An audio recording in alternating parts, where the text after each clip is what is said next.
साथियों नमस्कार, स्वागत आप सबों का। कल शिक्षा मंत्री ने एक बयान भी दिया और उसके बाद आज के अखबारों ने कई महत्वपूर्ण बिंदुओं को प्रकाशित भी किया है।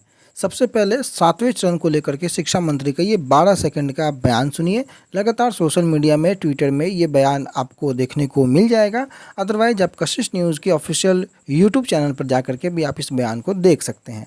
शिक्षा मंत्री ने क्या कुछ कहा है, पहले आप उसे सुनिए। आपको क्या लग रहा है जुलाई में, अब आपने पहले भी कहा कि संभावित है। मैं हमेशा कहता हूं कि 7वां चरण 6ठे चरण की समाप्ति के बाद तुरंत शुरू हो जाए।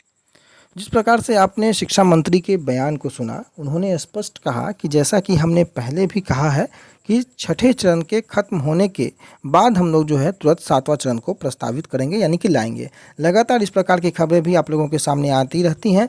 अखबारों ने क्या कुछ प्रकाशित किया है 7वें चरण को लेकर के, स्कूलवार यानी कि विद्यालयवार रिक्तियों पर अब बहाली होगी। जी हाँ, 1 सप्ताह का समय दिया गया है स्कूलवार रिक्तियां भेजने के लिए। दूसरी ओर हाई स्कूल बहाली के लिए, यानी कि जो माध्यमिक और उच्च माध्यमिक की बहाली के लिए सूची अपलोड होने में देरी पर नाराजगी भी जताई जा रही है। और ये खबरें मुजफ्फरपुर एडिशन की है, मुजफ्फरपुर से निकल करके आ रही है। वीडियो कॉन्फ्रेंसिंग में 7वें चरण के नियोजन की समीक्षा किया गया और उसमें यह निर्देश दिया गया कि जो विद्यालयवार रिक्तियां हैं उस पर 7वें चरण की बहाली आने वाली है।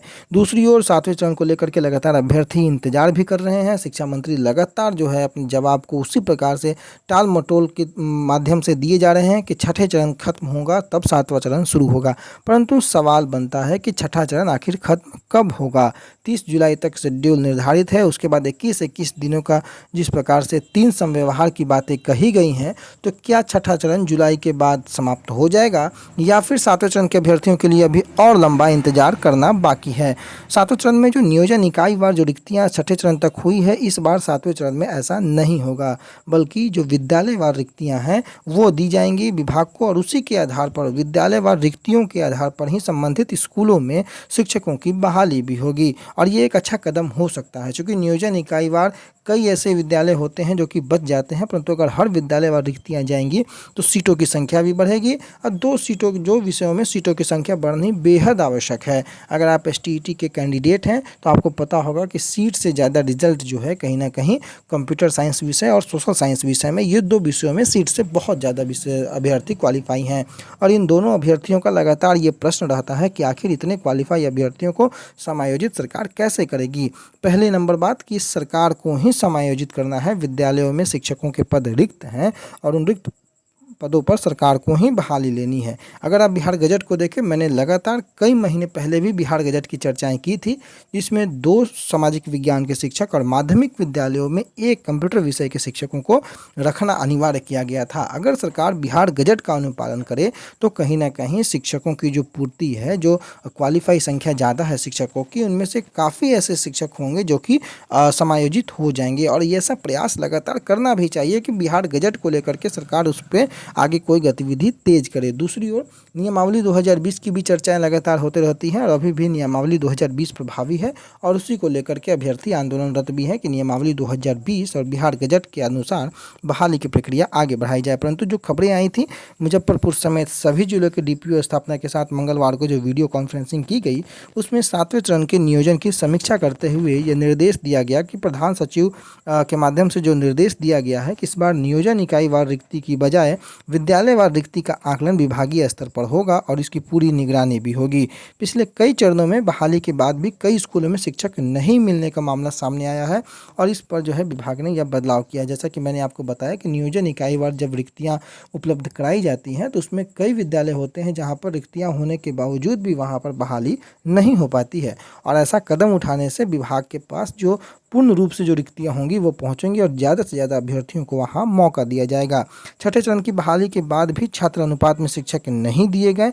कई स्कूलों में छात्र संख्या अनुपात में अधिक शिक्षक हैं तो कई जगह कम ही रह गए हैं। ऐसे में इस बार की बहाली में विद्यालयवार रिक्तियों के आधार पर छात्र अनुपात में ही नियोजन किया जाएगा। जिले में छठे चरण के बाद की रिक्तियाँ ही अभी विभाग को भेजी गई है। वीडियो कॉन्फ्रेंसिंग में स्कूलवार रिक्तियाँ भेजने के लिए 1 सप्ताह का समय और अधिकारियों को दिया गया है। DPO स्थापना अमरेंद्र पांडे ने बताया कि सभी प्रखंडों से विद्यालयवार छात्र अनुपात में रिक्तियां ली जा रही हैं। दूसरी ओर हाई स्कूल की बात करें तो हाई स्कूल बहाली में सूची अपलोड नहीं होने के कारण, उसमें देरी होने के कारण नाराजगी भी वीसी में जो वीडियो कॉन्फ्रेंसिंग में मुजफ्फरपुर समेत सभी जिलों के हाई स्कूल और प्लस टू बहाली में जो रिपोर्ट ली गई, उसमें जिले के माध्यमिक की जो सूची है उसको देर से अपलोड करने पर नाराजगी जताई गई। डीपीओ स्थापना ने कहा कि एनआईसी की वेबसाइट पर इसे अपलोड कर दिया गया है, परंतु जिस प्रकार से लगातार निर्देश 7वें चरण को लेकर के दिए जा रहे हैं, ये एक आशा है, एक उम्मीद है कि विभाग 7वां चरण जुलाई के बाद जरूर प्रस्तावित करेगा, परंतु इसके लिए दबाव भी बनाना बेहद आवश्यक है। आम अभ्यर्थियों को लगातार एक प्लेटफॉर्म पर आकर के दबाव बनाना होगा। विभाग को नियुक्ति भले ही विभाग जो है अपने विद्यालयवार करे, नियोजन इकाई वार करे, परंतु नियुक्ति करे, नोटिफिकेशन निकाले। आम अभ्यर्थी बेरोजगार सड़कों पर घूमने के लिए मजबूर हैं। इस मजबूरी को विभाग कमजोरी ना समझे और कहीं ना कहीं इस बेरोजगारी के आलम को दूर करने के लिए विभाग को कोई ठोस कदम उठाते हुए जल्द नोटिफिकेशन जारी करना चाहिए। और शिक्षा मंत्री के अगर आप बयान को देखें तो पिछले लगभग 6 महीने से शिक्षा मंत्री का सिर्फ यही बयान है, या आप बहाना भी बोल सकते हैं, कि छठे चरण के खत्म होने के बाद ही 7वें चरण की शुरुआत की जाएगी। तो अभ्यर्थियों को छठे चरण की ओर भी ध्यान देना होगा कि छठे चरण को भी जल्द से जल्द खत्म किया जा सके। धन्यवाद।